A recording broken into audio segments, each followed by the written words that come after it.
Mga kababayan nating mga minamahal na senior citizens, bago kayo mag-scroll o lumipat ng channel, akiusap ay makinig kayo ng ilang segundo lang dahil ang susunod kong sasabihin ay maaaring magbago ng inyong buhay ngayong buwan na ito. Ngayong Abril 2026, may isang napakahalaga at napaka-urgenteng impormasyon na dapat marinig ng bawat senior citizen sa ating bansa. Hindi ito exaggeration. Hindi ito clickbait. Ito ay ang purong katotohanan tungkol sa pera na maaaring nasa inyong pangalan ngayon mismo na naghihintay sa inyo at hindi ninyo alam na mayroon pala kayo nito.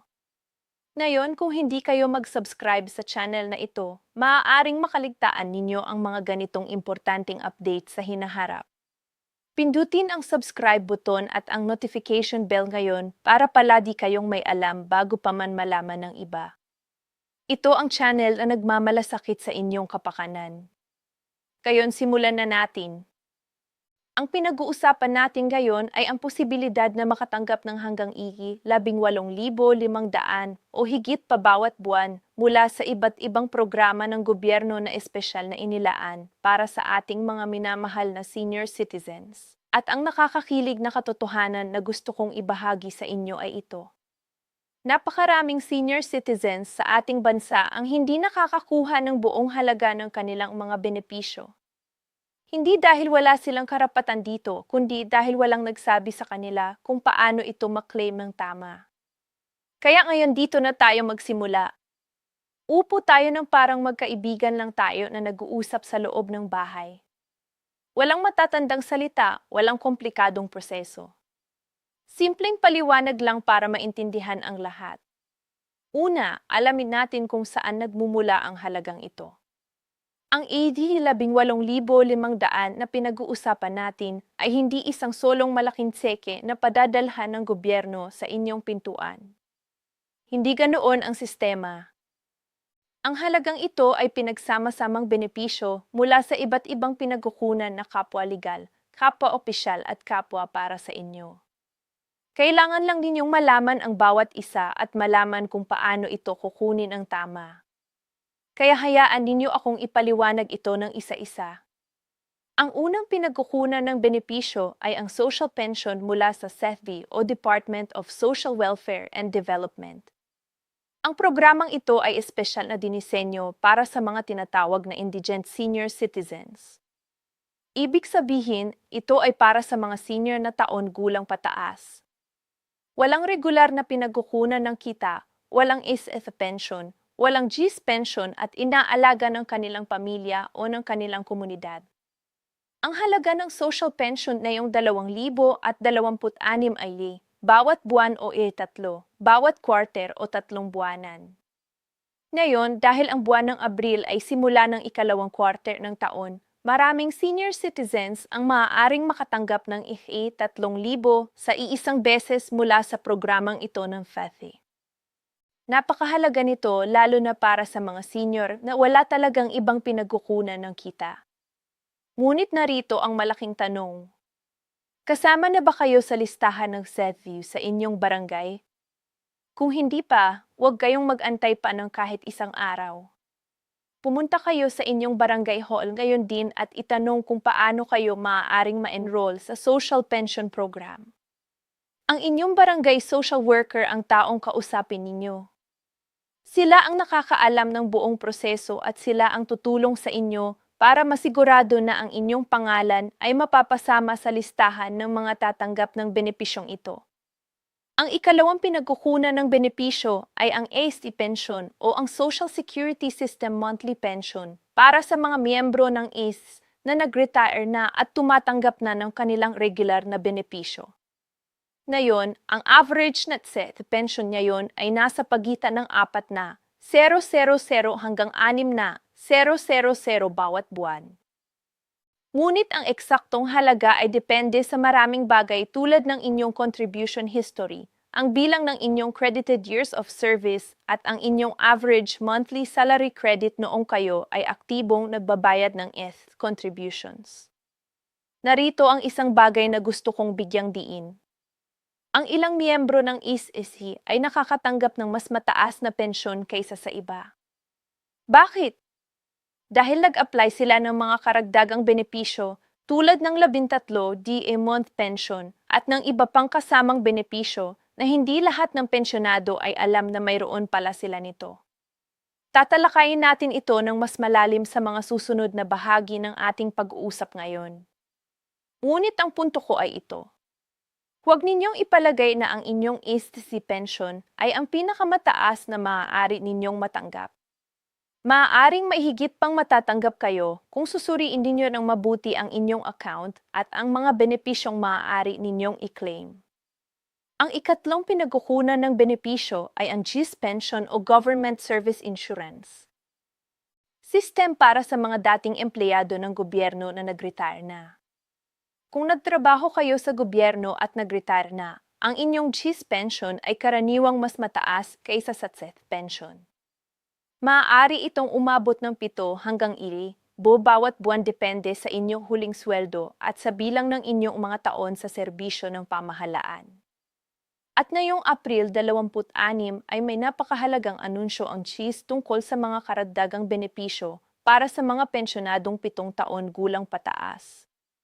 Kung kayo ay pitna o higit pa, pakiusap ay makinig ng mabuti sa bahaging ito dahil maaari itong direktang makaapekto sa inyong monthly na kita mula sa GIS.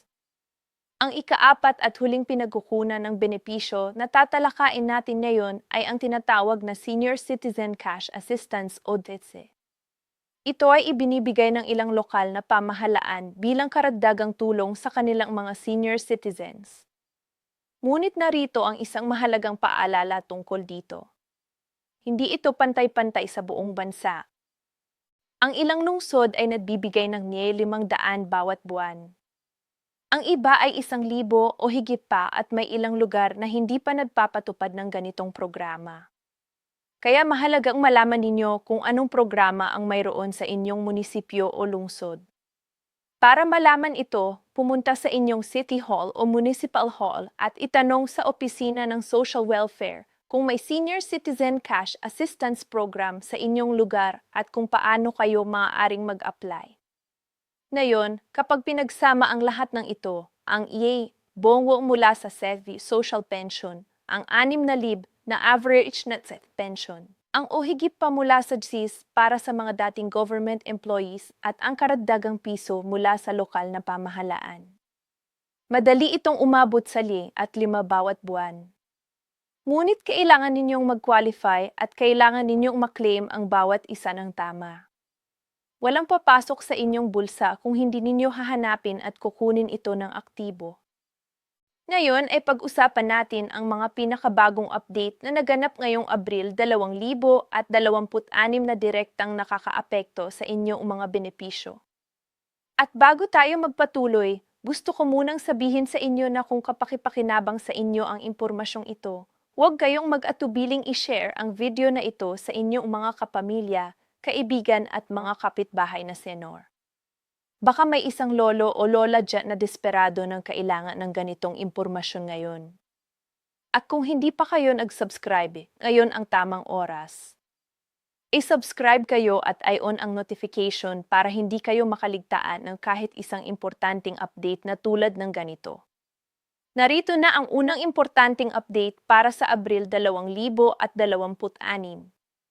Ang ACT ay nag-anunsyo ng bagong payout schedule para sa buwan ng Abril.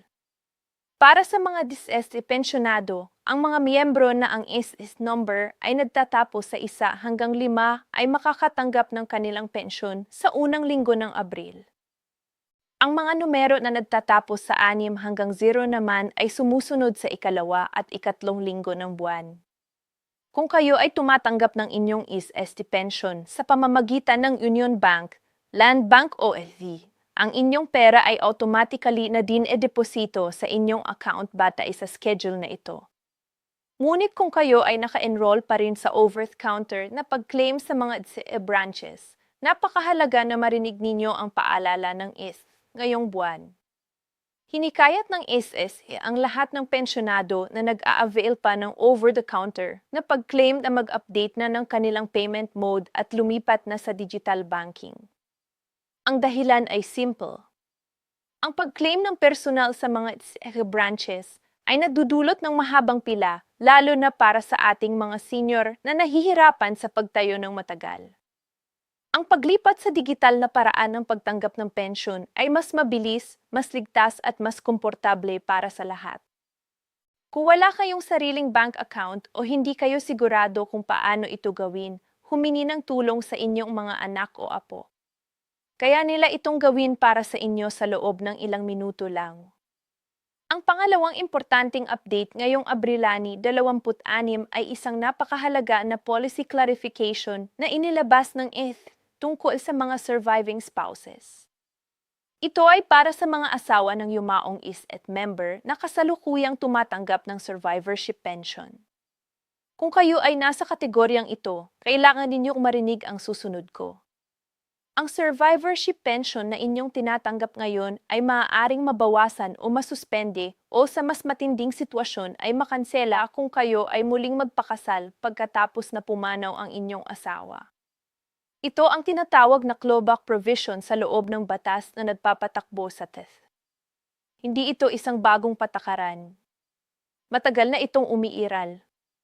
Ngunit ang katotohanan ay maraming surviving spouse ang hindi pa rin alam ito at nagulat ng matanggap. Nila ang notice mula sa EHES na nagsasabing mababawasan o makakansela na ang kanilang pensyon dahil sa kanilang muling pagpapakasal. Kaya kung kayo ay surviving spouse at mayroon kayong mga plano na muling magpakasal, napakahalaga na kumonsulta muna kayo sa EHES bago kayo gumawa ng anumang desisyon. Malaman ninyo ang eksaktong epekto ng inyong desisyon sa inyong survivorship pension. Sa ganitong paraan, hindi kayo magugulat at hindi kayo mahahanap sa isang sitwasyong hindi ninyo inaasahan.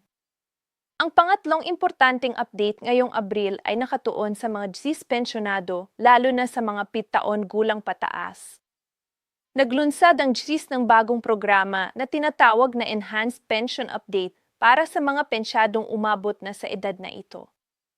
Sa ilalim ng bagong programa na ito, ang mga pensyadong taon gulang pataas ay maaaring makatanggap ng karagdagang 5 hanggang bawat buwan bilang tinatawag na longevity bonus.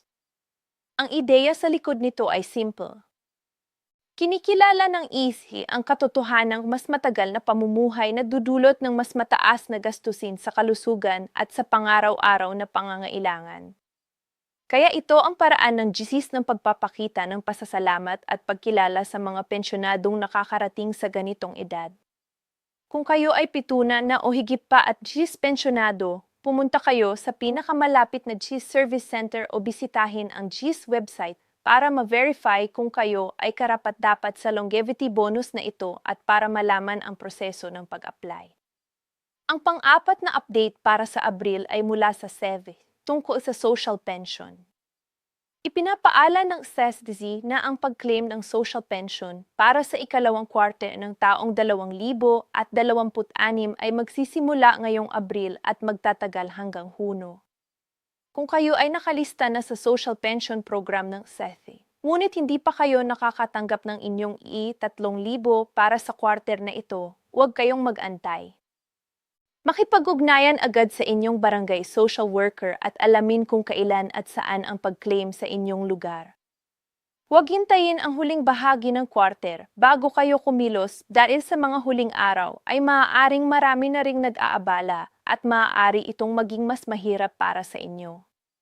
Ngayon ay pag-usapan natin ang isa sa mga pinakamahalagang bahagi ng ating pag-uusap ngayon.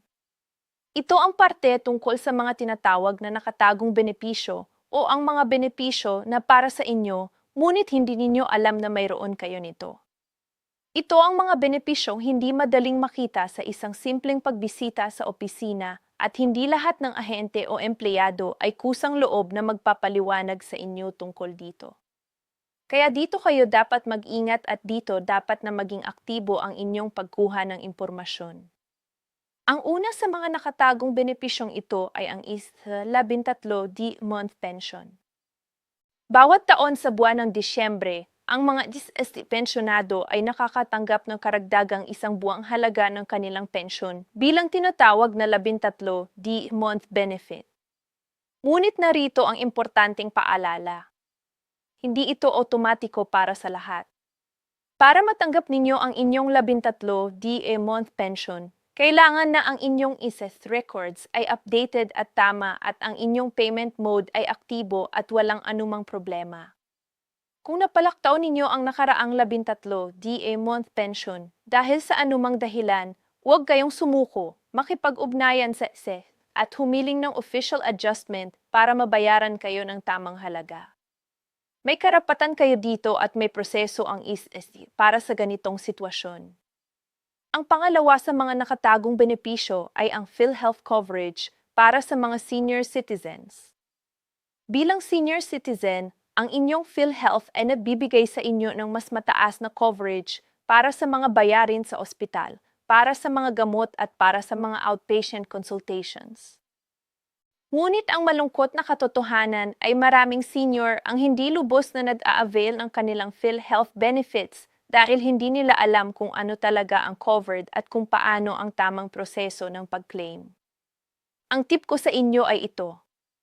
Bago kayo pumunta sa ospital o bago kayong magpabili ng gamot, tawagan muna ang PhilHealth hotline o bisitahin ang inyong pinakamalapit na PhilHealth office para malaman ang inyong eksaktong coverage. Sa ganitong paraan, hindi kayo magugulat sa bill pagkatapos at maaari kayong makatipid ng libo-libong piso sa bawat pagkakataon na kailangan ninyo ang medikal na tulong. Ang pangatlo sa mga nakatagong benepisyo ay hindi isang cash na benepisyo, kundi isang karapatan na halos katumbas ng pera. Ito ang tinatawag na Expanded Senior Citizens Act o Republic Act 1994. Ayon sa batas na ito, lahat ng senior citizens ay may karapatang tumanggap ng 20% diskwento at yearly exemption sa halos lahat ng kanilang mga pagbibili. Kasama dito ang pagkain sa mga restaurant, gamot sa mga butika, bayad sa transportasyon, ticket sa mga libangan at entertainment at marami pang iba. Ang nakakalungkot ay napakaraming senior ang hindi nila na-enjoy ang benepito na ito ng buo. Ang ilan ay nahihiyang mag-present ng kanilang senior citizen Ang ilan naman ay hindi updated ang kanilang at ang ilan pa ay hindi alam na may ganitong karapatan pala sila sa lahat ng ito. Kung ang inyong senior citizen ay expired na o hindi pa ninyo nakukuha, pumunta kayo agad sa inyong lokal na OSCA office o Office for Senior Citizens Affairs at i-process ang inyong Ang 20% diskwento na iyan ay maaaring mag-ipon sa inyo ng 5 hanggang 1 at bawat buwan depende sa inyong mga gastusin. Sa isang taon, maaaring mag-ipon iyan ng 000 hanggang malaki ito. Huwag kayong hayaang mawala ang perang ito dahil hindi ninyo nalaman ang inyong karapatan. Ang pang-apat sa mga nakatagong benepisyo ay para lamang sa mga dating empleyado ng gobyerno. Ito ay ang tinatawag na GIS Emergency Loan. Kung kayo ay GIS pensyonado, mayroon kayong karapatang mag-apply ng emergency loan na ang halaga ay maaaring umabot ng hanggang 3 beses ng inyong monthly pension. Ang interest rate ng GIS Emergency Loan ay mas mababa kaysa sa anumang private lender at ang bayad ay automatically ibinabawas sa inyong monthly pension kaya walang abala sa pagbabayad ng hiwalay. Ito ay isang napakaligtas na alternatibo para sa mga senior na nangangailangan ng cash sa biglaang sitwasyon. Napakaraming senior ang nagiging biktima ng mga loan sharks at ng mga mataas na interest na utang dahil hindi nila alam na mayroon pa ang mas mababang interest na loan ang gobyerno para sa kanila. Kaya kung kayo ay GIS pensyonado at kailangan ng emergency cash, ito ang unang tawagan ninyo. Para sa ating huling bahagi ng pag-uusap ngayon, pag-usapan natin ang mga praktikal na paraan kung paano pinakamabuting pamahalaan ang inyong monthly pension para maramdaman ninyo ang buong halaga nito sa bawat buwan. Una, buksan ang isang dedicated na savings account na para lamang sa inyong pension. Ang dahilan ay simple. Ngunit napaka-importante kung ang inyong pensyon ay nagsasama sa inyong pangaraw-araw na gastusin sa iisang account. Napakadaling maubusan bago matapos ang buwan at hindi na ninyo malalaman kung saan napunta ang pera. Ngunit kung mayroon kayong hiwalay na account na espesyal para sa inyong pensyon, mas madali ninyong makikita kung magkano na ang naipon ninyo, kung saan napupunta ang inyong pera at kung gaano kayo kahanda para sa mga mahal na senior citizens. Alam ko na maraming impormasyon ang aming ibinahagi sa inyo ngayon at maaaring medyo marami para matandaan ang lahat ng isa-isa. Kaya hayaan ninyo akong bigyan kayo ng isang simpleng action plan na maaari ninyong sundin ngayon pagkatapos ninyong panoorin ang video na ito. Kung kayo ay 6 na taon pataas, walang regular na kita at hindi pa nakalista sa social pension ng FEVI, pumunta sa inyong barangay hall ngayon at mag-enroll.